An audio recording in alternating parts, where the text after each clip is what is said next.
Hello boss, আসসালামু আলাইকুম রহমতুল্লাহি আবরাকাতু। কেমন আছেন সব? আশা করি সবাই ভালো আছেন, সুস্থ আছেন, নিরাপদে আছেন। তো আপনারা যে যেখান থেকে আমার ভিডিও দেখতেছেন, দেশ বা দেশের বাইরে থেকে, আশা করি সবাই ভালো আছেন, সুস্থ আছেন, নিরাপদে আছেন। তো আপনাদের সুস্বাস্থ্য কামনা করে আসছেন নতুন ভিডিওটি আরম্ভ করতেছি। তো আজকে যে বিষয়ে নিয়ে আলোচনা করবো সেটা হচ্ছে মরণবান। এই মরণবানটা এতটাই ভয়ানক যে আপনি কল্পনা করতে পারবেন। আপনি আপনার শত্রুকে যদি প্রয়োগ করেন, ওই শত্রু মাত্র 24 ঘন্টার মধ্যে শত্রু দুনিয়া থেকে বিদায় হয়ে যাবে। মাত্র 24 ঘন্টার মধ্যে দুনিয়া থেকে বিদায় হয়ে যাবে। বান কিন্তু অনেক প্রকারভেদ আছে বানের মধ্যে। তো মরণ বান, অসুস্থ বান, প্যারালাইসিস বান, পাগল বান, লিঙ্গ বান থেকে শুরু করে অনেক প্রকারের বান আছে।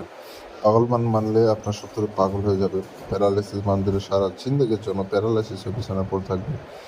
আর পাগল বান, অসুস্থ বান দিলে অসুস্থ হয়ে পড়ে থাকবে। লিঙ্গ বান দিলে তার লিঙ্গ নষ্ট হয়ে যাবে। তাছাড়া আরও অনেক বান আছে, অগ্নি বান আছে, আরও অনেক বান আছে।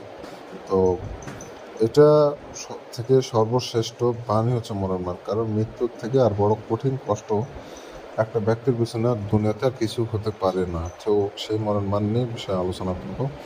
অনেক ভাই ও বন্ধুরা আছেন যারা শত্রু যারা অতিষ্ঠ হয়ে গেছেন, বিভিন্নভাবে জ্বালাতন করতেছে, অপমান অপদস্থ করতেছে, আপনাকে বাসা থেকে বের হতে পারছেন না, কাউকে মুখ দেখাতে পারছেন না, দেওয়ালে পিঠ থেকে গেছে, তাকে মারলে আপনার তাকে না মারলে আপনার পিছনে তা কঠিন হয়ে যাচ্ছে। ঠিক এমন অবস্থায় এই বানটি প্রয়োগ করতে পারবেন, 100% সফলতার সহিত রেজাল্ট চলে আসবে।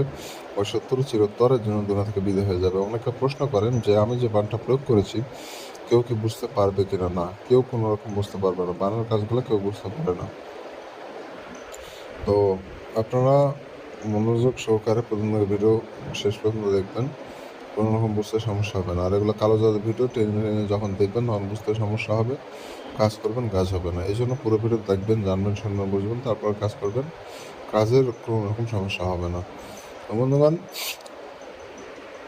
আপনারা যদি আমার চ্যানেলে নতুন এসে থাকেন, প্রথমবারের মতো আমার ভিডিও দেখে থাকেন, এরকম আরও নিত্য নতুন ভিডিও, শিক্ষামূলক ভিডিও পেতে চাইলে চ্যানেলটি সাবস্ক্রাইব করে পাশে থাকা বেল আইকন ক্লিক দিয়ে অল নোটিফিকেশন অন করবেন, তাহলে পরবর্তী সব নতুন নতুন ভিডিওগুলো দেখতে পারবেন সবার আগে।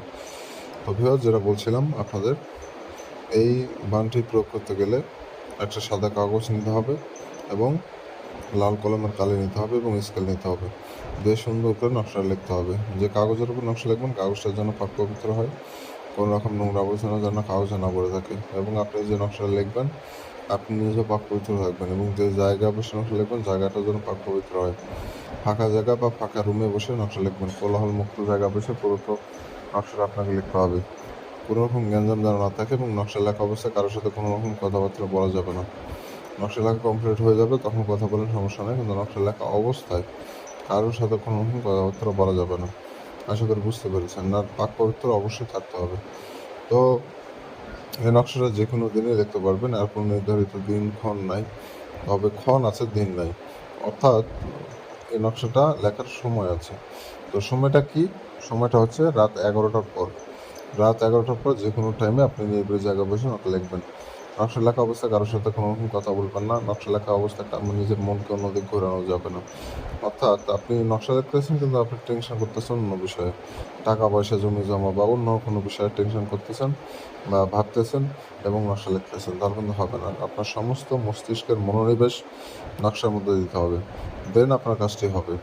তাছাড়া আপনি টেনশনযুক্ত মস্তিষ্ক নিয়ে যদি নকশা লেখেন, নকশা কাজ করবে না। আপনি নির্ভেজালভাবে রেজাল্ট পেতে চাইলে আমি যে নিয়মটা বলে দিলাম, এই নিয়ম অনুযায়ী আপনাকে কাজ করতে হবে, তাহলে আপনি কাজের আসল রেজাল্ট পাবেন। তাছাড়া রেজাল্ট পাবেন না। আর ভুল ত্রুটি করলে ভাই উল্টা আপনার উপর প্রাণ প্রয়োগ হয়ে যেতে পারে। কারণ এগুলো যতটা সহজ ততটাই কঠিন।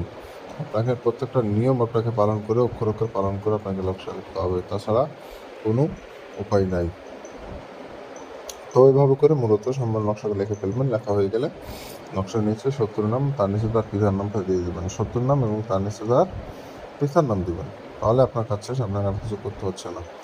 আপনাকে আর কোনো কিছু করতে হচ্ছে না। আপনি এই নকশাটা আপনি ওই শত্রু চলাফেরার রাস্তার মধ্যে রেখে দেবেন। যেদিক দিয়ে সে চলাফেরা করে মাটির নিচে পুঁতে রেখে দেবেন। একটা জিনিস লক্ষ্য রাখবেন, শত্রু একবার হলেও যেন ওই নকশা পার হয়ে যায়। এমন জায়গায় পুঁতে রাখছেন যে সেখান দিয়ে সে চলাফেরা করে না, তাহলে কিন্তু নকশা দিয়ে কাজ করাই হবে কিন্তু রেজাল্ট আসবে না। এমন জায়গায় পুঁতে রাখবেন যাতে নকশার উপর দিয়ে একবার হলেও শত্রু পার হয়ে যায়, তাহলে তখন থেকে 24 ঘন্টার মধ্যে আপনি কাঙ্ক্ষিত রেজাল্ট পাবেন। তাছাড়া আপনার এই রেজাল্ট আসবে না। একবারও রেজাল্ট আসবে না। আপনি হতে পারে দরজার কাছে মাথায় নিচে পুঁতে রাখতে পারেন, বা এমন জায়গায় রাখলেন সেখান দিয়ে সে নিয়মিত যাতায়াত করে। এমন জায়গায় পুঁতে রাখবেন, তাহলে আপনার কাঙ্ক্ষিত রেজাল্টটা পেয়ে যাবেন। আর হ্যাঁ, নকশা জাগ্রতের একটা বিষয় রয়েছে। আপনি সূরায়ে নাস একবার পর নকশার উপর ফু দিবেন, তাহলে নকশা জাগ্রত হয়ে যাবে। নকশার প্রাণ প্রতিষ্ঠা হয়ে যাবে। তাহলে নকশাটা কাজ করবে। আর শুধু প্রাণ প্রতিষ্ঠা ব্যতীত যদি আপনি কাজ করেন, নকশা কাজ করবে না। অতএব এই বিষয়টা মাথায় রাখবেন। আর যারা অনুমতি নেবেন, চ্যানেলটা সাবস্ক্রাইব করবেন, কমেন্টে নাম লিখবেন, অনুমতি পেয়ে যাবেন। যারা চ্যানেল সাবস্ক্রাইব করে না, কমেন্টে নাম লেখে না, তাদেরকে আমি অনুমতি দেই না। কারণ আপনাকে অনুমতি দিতে গেলে আপনার নাম জানা জরুরি। আর যারা ব্যক্তিগত কাজের জন্য আমার সাথে যোগাযোগ করতে চান, স্ক্রিনে দেওয়ার নম্বরে ইমো অথবা হোয়াটসঅ্যাপে এসে যোগাযোগ করবেন। সমস্যার সমাধান করে দেওয়ার চেষ্টা করব। তো ভালো থাকবেন, সুস্থ থাকবেন। দেখা হচ্ছে পরবর্তী কোনো নতুন ভিডিওতে। ধন্যবাদ সবাইকে।